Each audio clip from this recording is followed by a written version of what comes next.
Good evening, everyone, and welcome to the Brian Crombie Radio Hour on Saga 960. I want to introduce you tonight to Tim Abray. He is just a fascinating gentleman. And the reason why I wanted to chat with him tonight is he's written a couple of articles about what's been going on in Ottawa that I think are really quite interesting. They've gotten a lot of attention on social media. They were published, I think, in the Ottawa Citizen, potentially wider than that. But Tim is a fascinating gentleman because, number one, he's been a communication leader for 25 years, working in both the private and public sectors. He was a radio news reporter and an anchor, so he's going to have a better voice for radio than I am.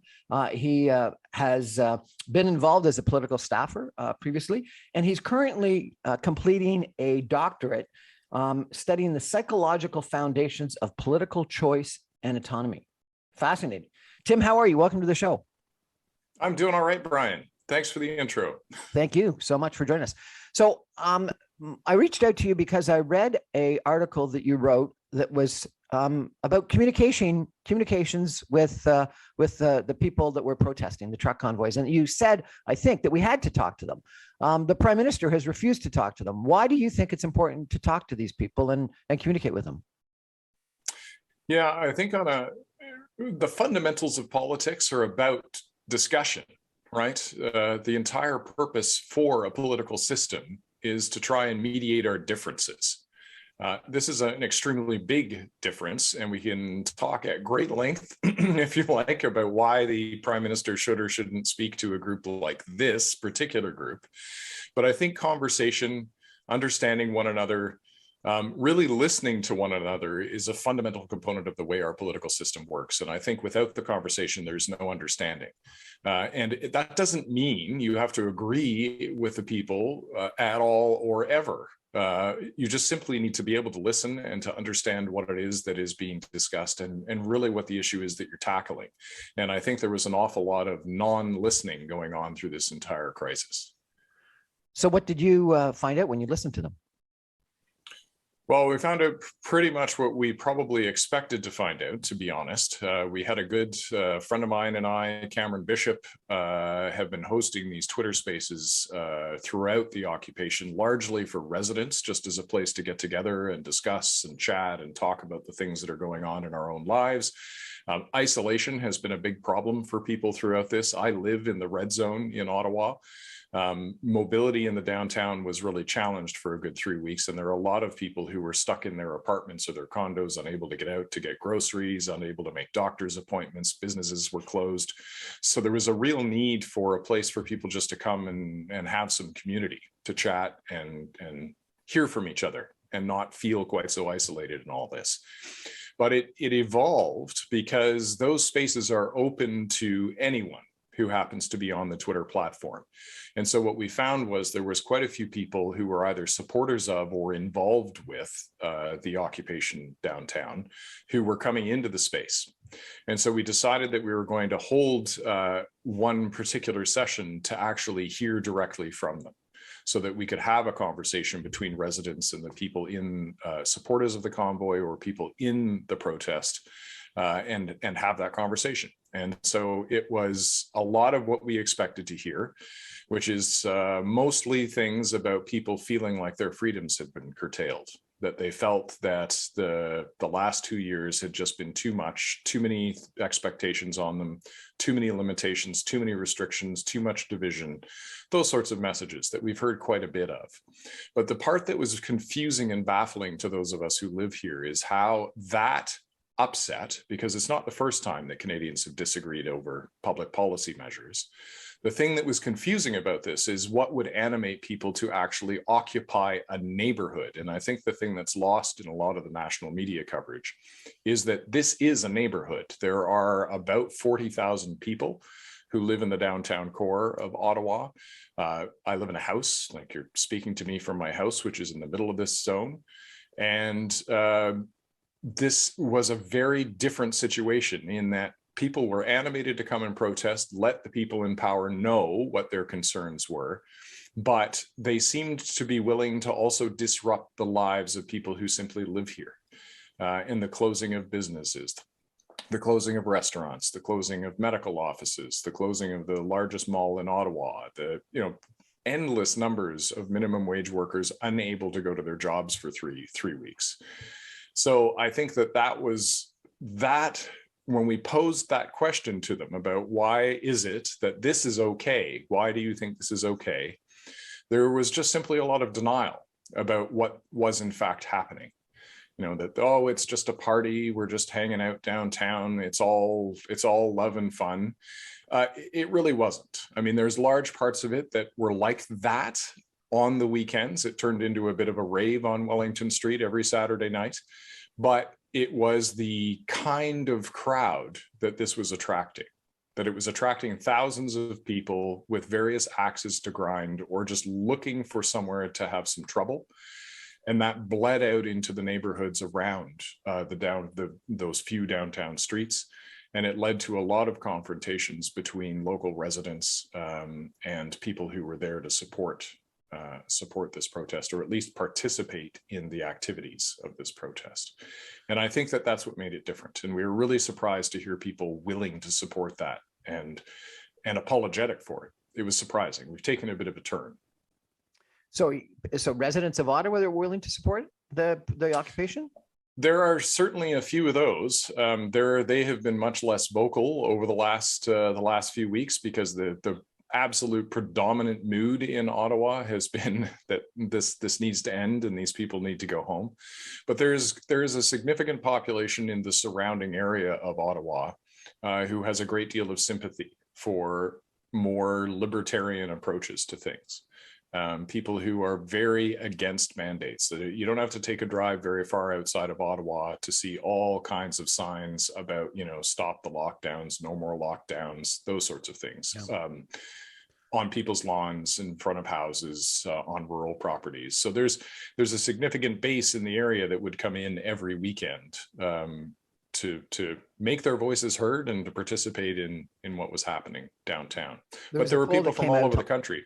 There was a poll that came out on Saturday that I can't remember the exact numbers, but suggested like 2/3, if not more, of Canadians were against the truck occupation, were supportive, not maybe as many, but a majority of people supportive of the emergency measures declaration. And given, you know, the different people that have met with convoy protesters / occupiers and argued that they had a right to be there, I was surprised that such a strong majority of Canadians were against them.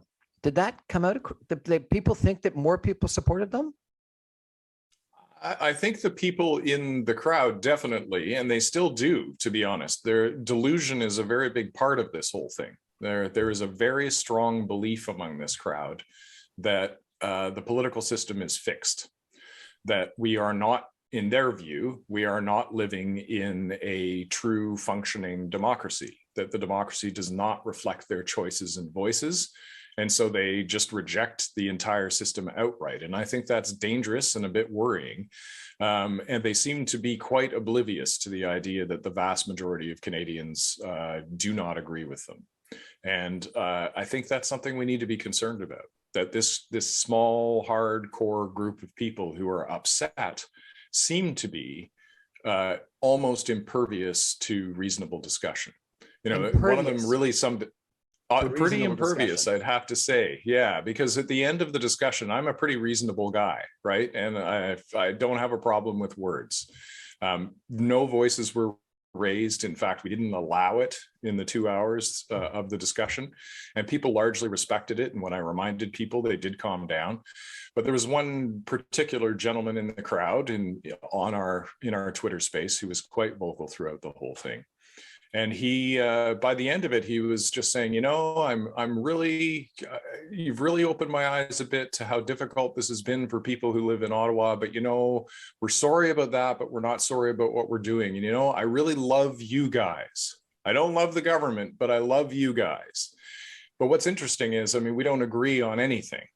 But he was able to see the humanity of the people living in Ottawa. He was able to see that this was not a great deal for the people who live here.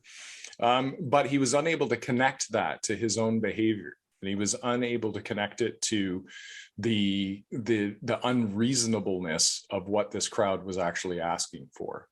that he walked away from this still feeling fully justified in what he wanted and when he wanted it and how he wanted it. He might be thinking a little more about how this impacts the people in downtown, but mostly it's an act of denial of that there was anything really particularly wrong. There was just a few people that were an issue, not everyone, just a few people. We're chatting tonight with Tim Abray, who has written a couple of articles about what's been going on in Ottawa. He's a communications expert, and he's doing a doctoral thesis right now on voter intention. We're going to take a break for some messages and come back more with Tim in just a second. Stay with us, everybody. You got it.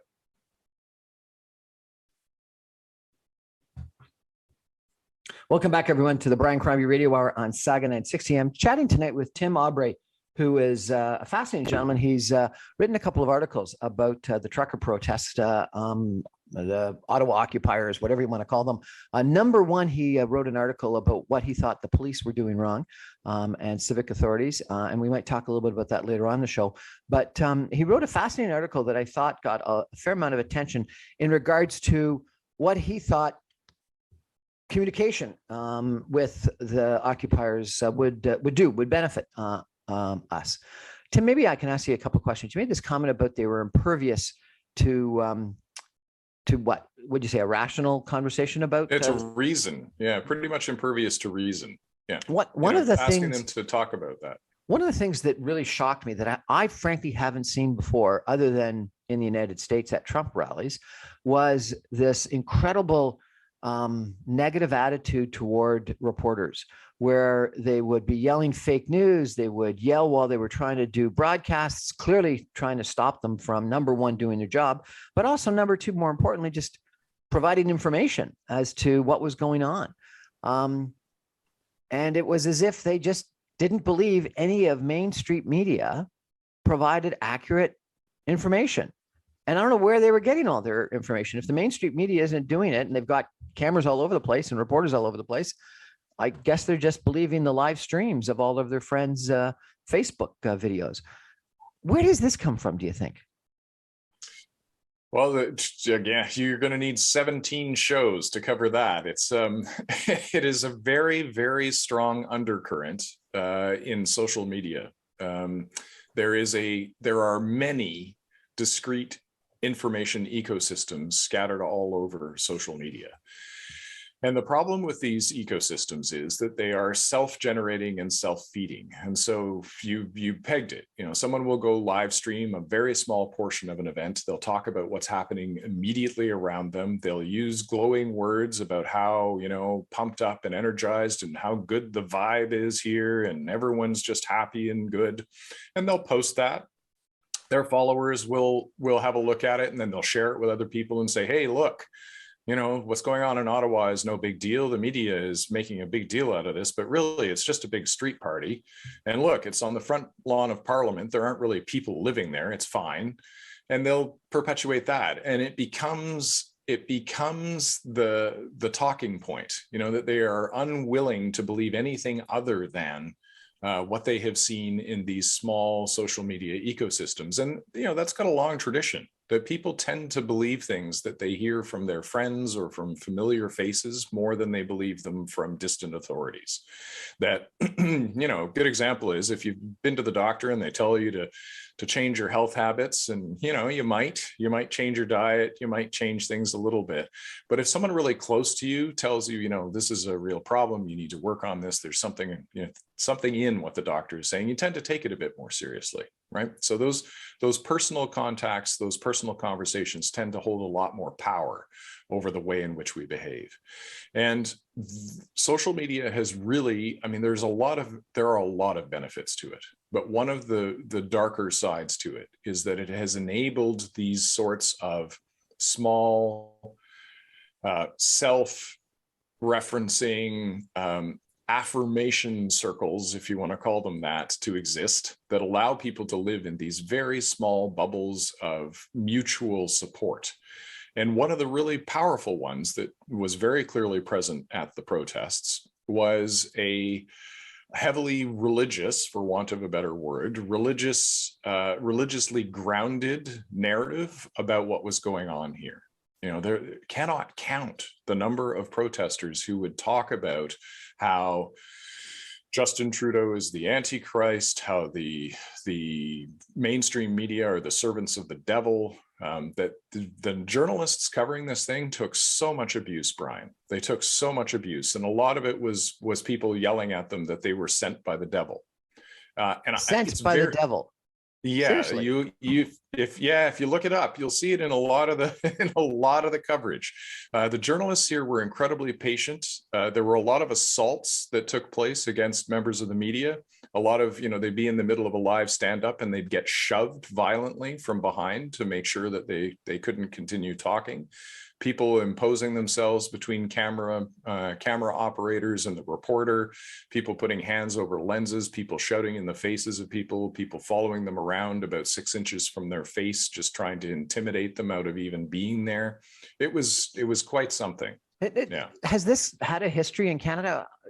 As I said earlier, the only time I've ever seen this before was at Trump rallies. Is this just a copycat of Trump's attitude about fake news, or has this got a history in Canada?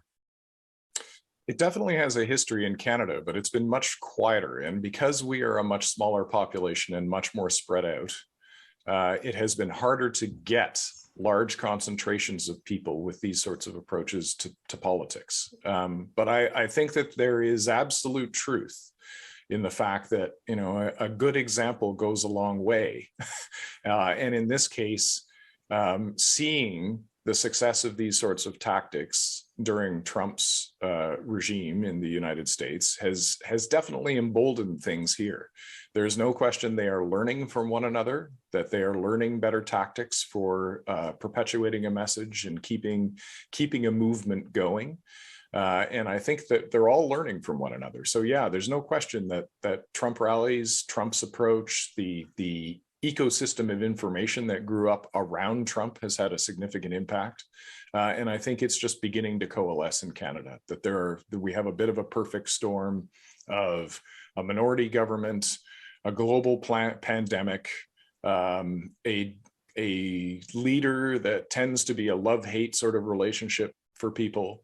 The combination of all of those things has definitely animated people more than I remember historically. The only other time I remember this kind of animation against someone was, back in the mid-1990s against the Harris government in Ontario. When you had hundreds of thousands of people gathering on the front lawn of Queen's Park and protesting. But the difference is they went home, right? They would show up for a protest and then go home. They didn't occupy neighborhoods and shut down businesses and terrorize the population. They I don't think protest and went home. I think the big difference is they didn't bring rigs. And so maybe we can come back after the message and talk about your other article in regards to what the police did wrong. But I don't think I've ever seen a protest before where people brought trucks, rigs, vans, SUVs, bouncy castles, hot tubs, etc. Anyway, I chatted with my niece who lives in Ottawa, and I was saying that I talked to some people who thought, frankly, the Nazi swastika and the Confederate flags were plants by outside parties and had nothing to do with the actual protest. And she said, "No, Uncle Brian. Lots of my friends that live in downtown Ottawa are not white. A lot of them of Indian background." And she said the taunts were unbelievable. The racial slurs were incredible, that this was really a white supremacist crowd. Is that going too far? I think that it was a very, very strong element in this crowd. And I think your niece is right, to be blunt. I think that the challenge with that, though, is that people get very nervous the second you mention white supremacism or you mention racism. And I think a lot of that has to do with people not understanding the quiet, pernicious effects those sorts of attitudes have in general day-to-day conversation. And so I think that, yes, it was a very powerful undercurrent in what was happening here, undeniably. And I think a lot of those people were attracted to the fact that there was a protest going on and that it was clearly gaining momentum and that it was clearly an historic first. And that is always going to attract all kinds of elements. Do I think it was central to this? I do, personally. All you have to do is look at the leadership of this protest, look at the activities they've been involved in the past, the things they have said quite recently about their concerns about Canadian society and about things like Anglo-Saxon replacement. That is an absolute white supremacist catchphrase.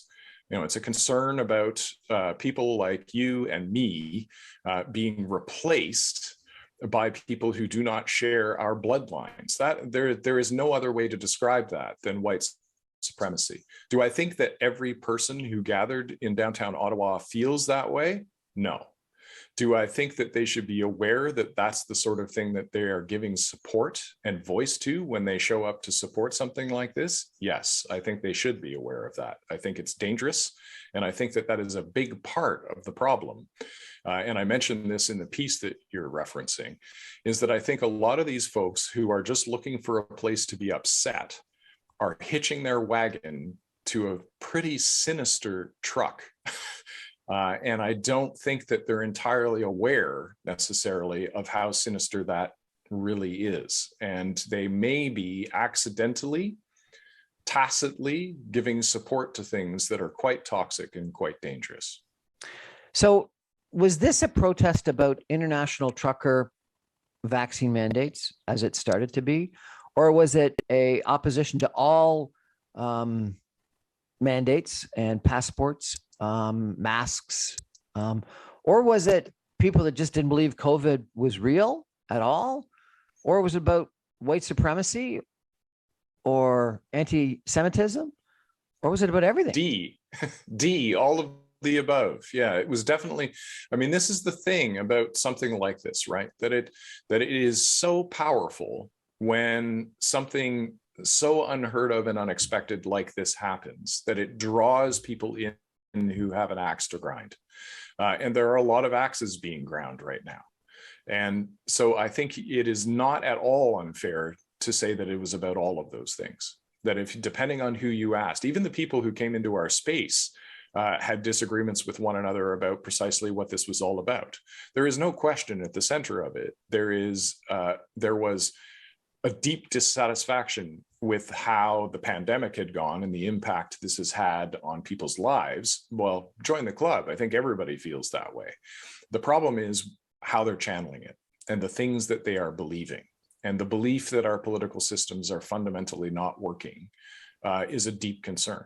And I think that definitely is something that all of the people who showed up for this have in common, a deep distrust and disbelief that our political systems can actually work for people. So there was all very much opposed to that. There was this manifesto that one group called Canada Unity had that was a petition to the Governor General, that the Governor General and some senators, along with some group of the people from the leadership of the protest, were going to kick out all the MPs and take over the government of Canada. Is this a fringe little part of this occupation, or was this a widely held belief? No, this is absolutely central to the occupation. Those were the people who set up first. Canada Unity was one of the main sponsors of this whole thing. They were the group that gathered trucks to begin with. They were the first people to set up in downtown Ottawa.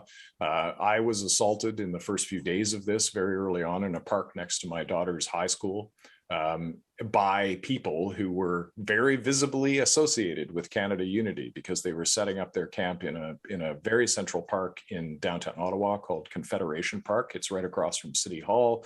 It's right next to just a block up from Wellington Street.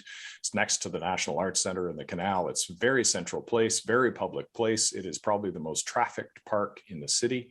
And they had started setting up camper vans there. And after the first weekend, I had strolled down there to have a look to see what was going on, because there were trucks all the way up through our neighborhood, many of whom had left after the first weekend. And so I was going to see how far they had still parked up this main street that runs adjacent to my neighborhood. And the Canada Unity people were in the park and really didn't want anybody in the park who wasn't part of their group. And they were quite vocal and quite physical about ensuring that people were not entering that park. So yeah, Canada Unity was central to this. That I think it's important to understand that and to note that they are not a fringe player in this. They were quite central to it. What motivated you to write these articles? Well, number one, I can. A long history of writing for other people's voices throughout my career, I have been involved in and around politics for a very long time. And I have not seen it in the kind of state that it's in now. And I just finally got to a point where I realized that people were not going to stand up and say the right things, that people were being, by people, I mean our city officials. With the exception of my own city councillor, Catherine McKenney, Sean Menard, another councillor whose ward is adjacent to the downtown, and Jeff Leeper, whose ward is adjacent to the downtown. The entirety of the rest of council was pretty much silent about what was going on. I mean, if you look back at our mayor's Twitter feed, I went and did this because he has been abysmal through this process. If you look at our mayor's Twitter feed, and he's an avid Twitter user, if you go and look at his Twitter feed, the only time he expresses any sentiment towards residents of the city is back on February 4th, once. And he does it in the context of concern about businesses in the downtown and, oh yeah, residents too. He has been invisible. And it deeply concerned me that we could have an occupation of a city where people are being assaulted, their day-to-day lives are being thoroughly disrupted, there is no clear exit plan, and our mayor is largely silent about the effects that this is having on our citizenry. Police officers were not intervening. There were 4 officers who witnessed my assault and did nothing, and I had a conversation with them afterwards to talk about what was going on and why they didn't intervene and what was up with that.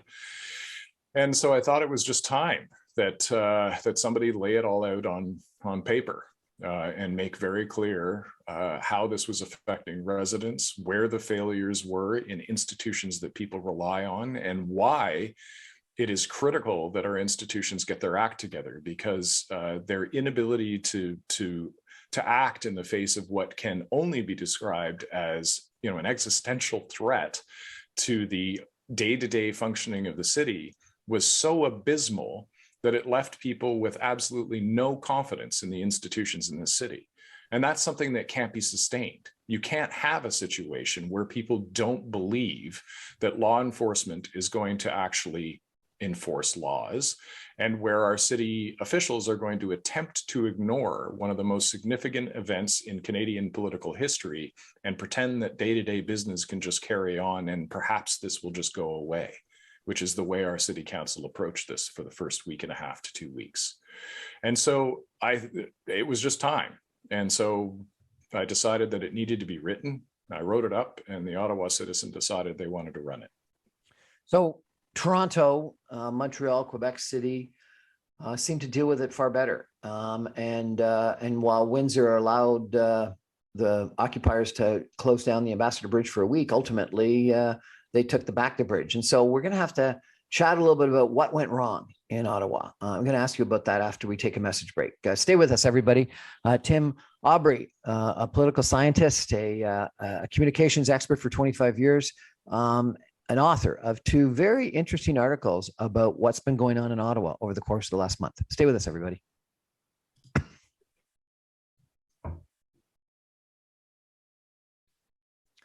Welcome back, everyone, to the Brian Crombie Radio Hour on Saga 960. Tonight, we're chatting with Tim Abray. He's a communications expert, 25-year history of that. He's doing a doctorate right now at Queen's University, where he's analyzing and trying to understand the effect of political communication on voters' intention, which is interesting. He's a veterans communication consultant in organizational political policy and crisis communications. He's got a master's in political studies from Queen's University. He's got a bachelor in journalism from Ryerson University, and he was a political staffer at one point in time in his history. He's been careful not to tell me who we worked for, but I guess that doesn't really matter. And not so careful. It's an open secret. and he's, as I mentioned, written 2 very interesting articles that lots of my contacts have been liking, sharing, commenting on. So I wanted to reach out to Tim and find out what was going on. Tim, I interviewed Dan Donovan, who is the publisher of Ottawa Life, last week, and he was similarly very critical of the leadership in the city.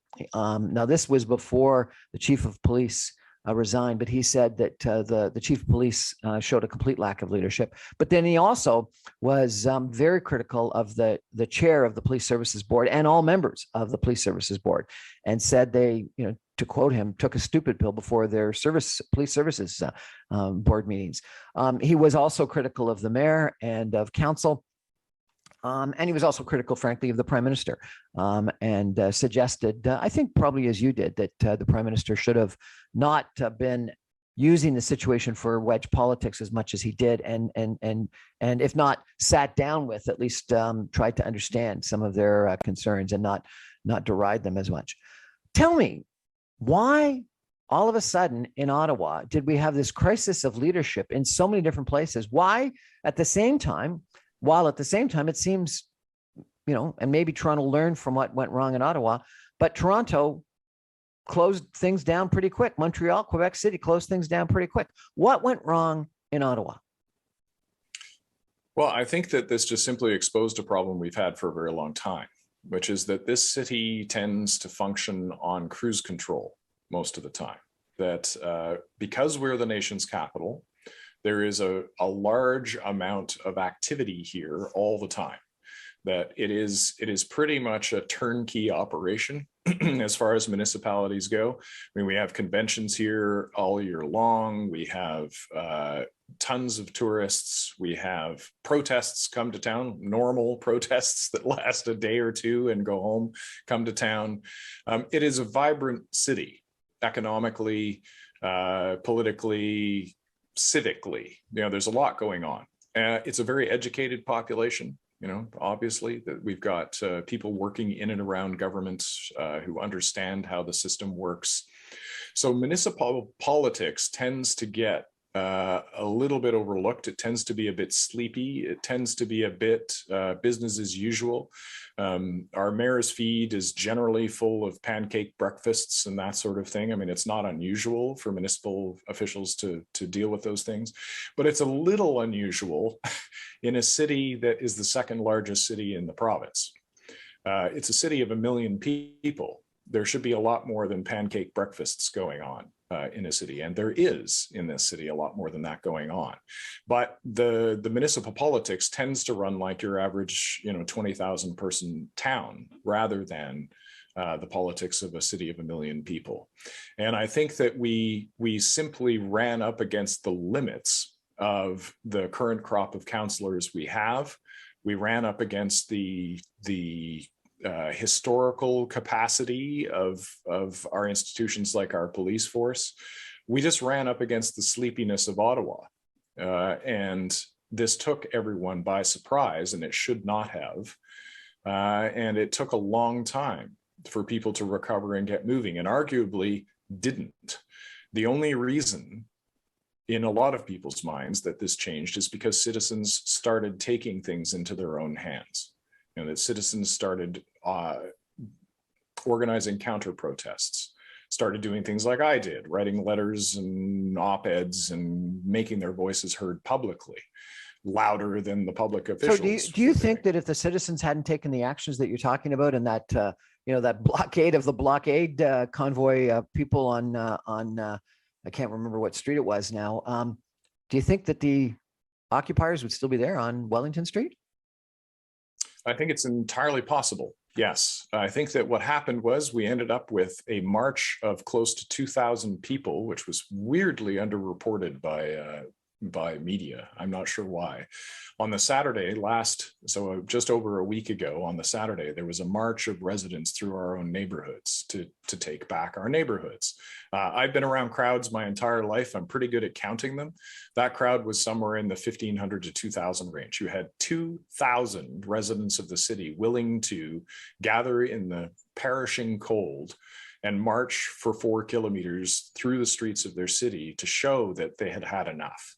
And then the following day, you had a group of dog walkers who coordinated their efforts through their dog walking Facebook group in the south end of Ottawa near Riverside and Bank Street, which is a critical entry point into the city. The city is partly cut off by a large river, And so you need to get into the downtown by crossing bridges. And so they decided that what they were going to do, because they had heard that there was a section of new convoy coming from the east of the city that would probably have to pass through that intersection, they decided to just show up there and see if the trucks showed up.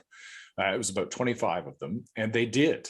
The truck showed up. So these people put themselves in the intersection and prevented the trucks from going any further. And by the end of the day, there were upwards of 350 people had joined them and gathered in that intersection to prevent those trucks from going any further.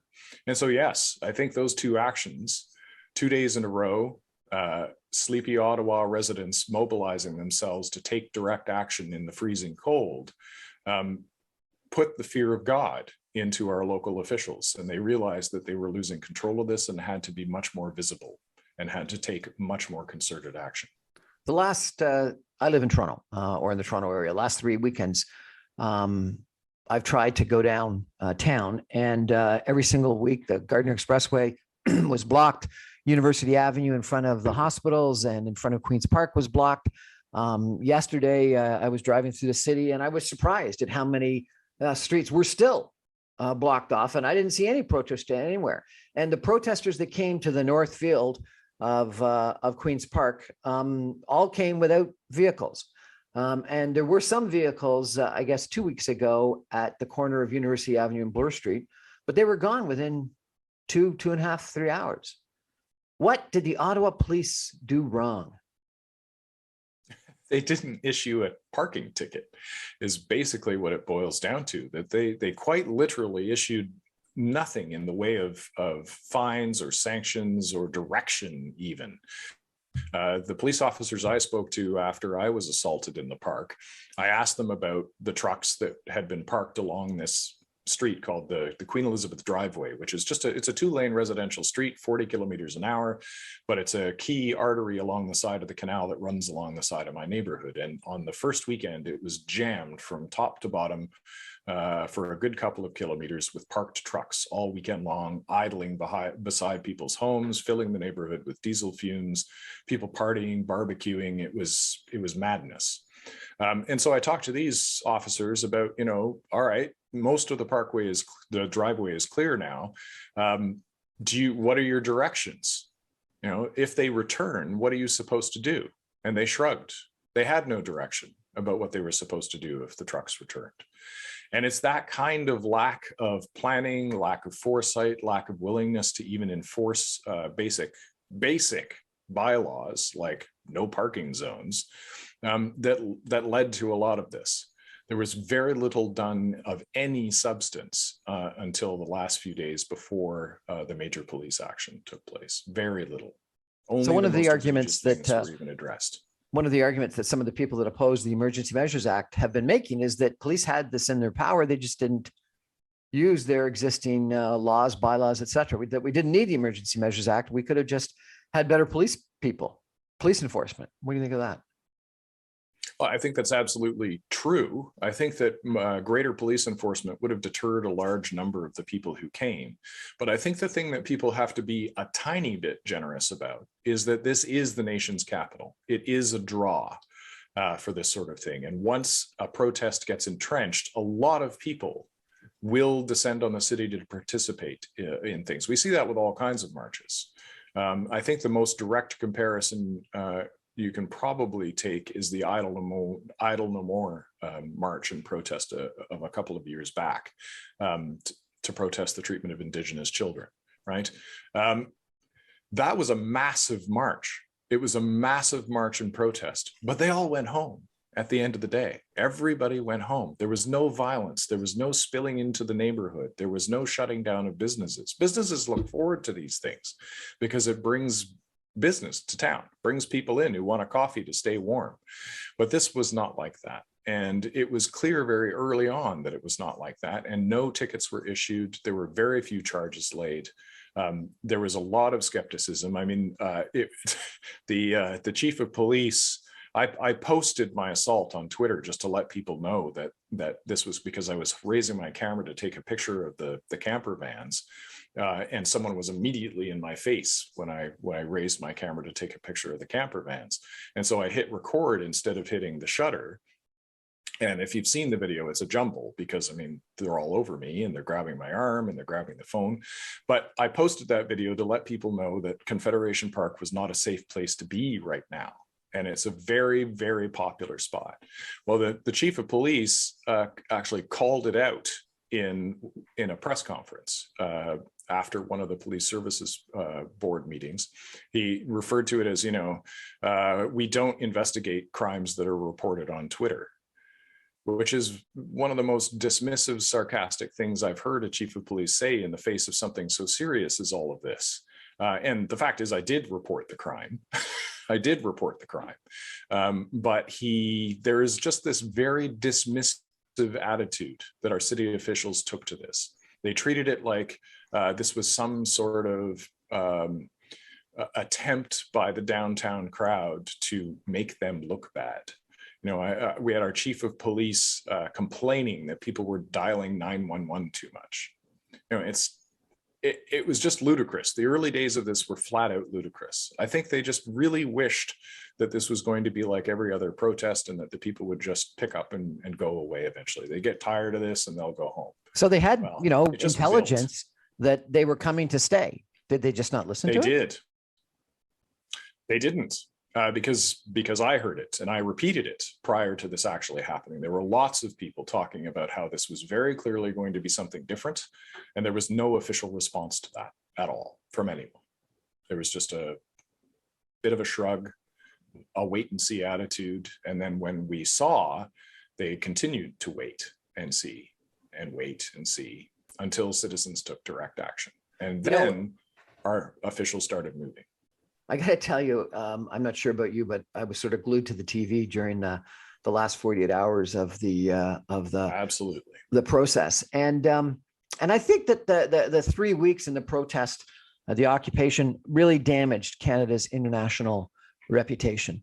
But when the Sûreté de Québec actually, I think, did one of the most difficult maneuvers where they came in along the fence at the north end of Wellington and Bank, and then crossed the intersection to completely remove people.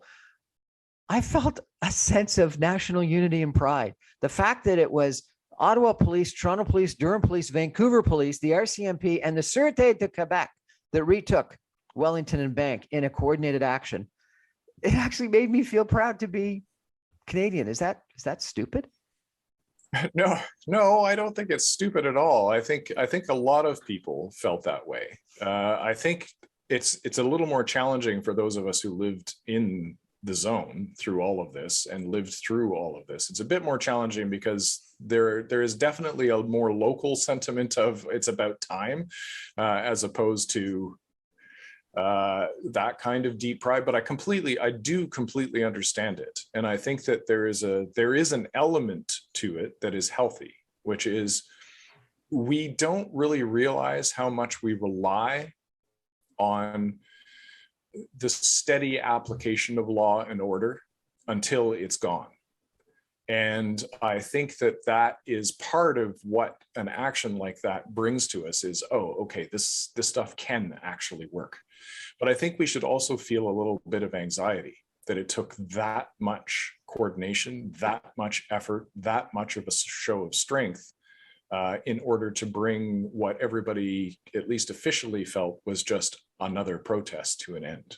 No question. But for me, it was the fact that when the Bloc Québécois votes against the Emergency Measures Act, and we've got such divisions within our country still between English Canada and Quebec, the fact that the Sûreté de Québec came in and actually, I think, implemented the most difficult maneuver right beside Toronto, Ottawa, Vancouver, that they came all the way from Vancouver. Yeah, there's no question. There's no question. Yeah, and there's no question this will go down as a textbook police coordination effort. There is no question. I mean, the level of professionalism showed was extreme and surprising in some ways, but also quite encouraging. But I think we really need to also walk away with a bit of concern about what comes next, because I don't think this is over.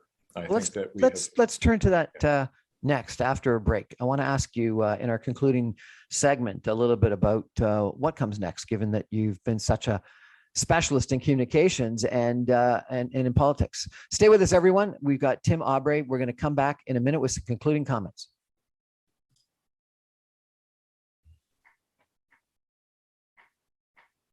Welcome back, everyone, to the Brian Crombie Radio Hour. I'm having a fascinating conversation tonight with Tim Abray, who is a communications specialist, 25 years in the business, former political aide, and now doing a doctorate in how political communication impacts voter intention. And Tim, that's exactly what this is all about. So let me ask you two questions.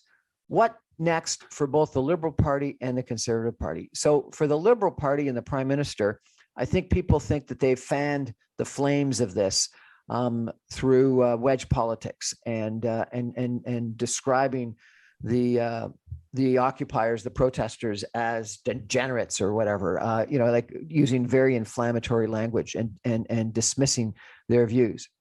But then on the other side, particularly the potential leading candidate in the leadership conference convention contest for the Conservative Party, Pierre Poilievre, have almost come out as Trump-like vaccine deniers and supporters of the convoy. They've almost gone to the extreme of being right at the front of the convoy itself.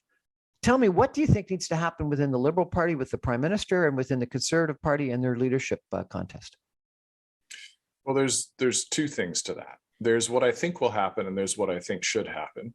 I'll start with what I think should happen, which is I think that everybody needs to treat this as a serious wake-up call. We have, over the last good 20, 25 years, slowly slid into a political mode that treats our national politics as a spectator sport, as opposed to what it is, a serious conversation about how we are going to live together and what sorts of policies we're going to implement and how we're going to mediate disagreements and disputes between peoples across the country. That's what politics is. Politics is about mediating conversation and coming to decisions about things that are difficult to solve. If we could solve them easily, we just would, without the use of government. Government is there to make decisions. Unfortunately, our politics is in a state where every decision, every word uttered, every policy choice that's made is translated into polling points. You know, will this move us up in the polls? Will this move us down in the polls? Which people will this appeal to? Who will vote for us because we say these things? In my time as a communications consultant, a lot of it has been spent in boardrooms with decision makers, a lot of time around cabinet ministers for many years. When I first started this, 25 years ago, communications and legal concerns were at the bottom of every agenda. You would go through the policy points first, much rich discussion about the policies, and the last thing would be, what are the legal implications and how are we going to talk about this? At the end of my communications career, the agenda is dominated by the communications discussion. It starts there. We tend to take the policy points as given. You know, they are, this is what we're doing, who's it going to appeal to, how do we package this? And I think that should be deeply concerning to everyone, that our politics is not a sport.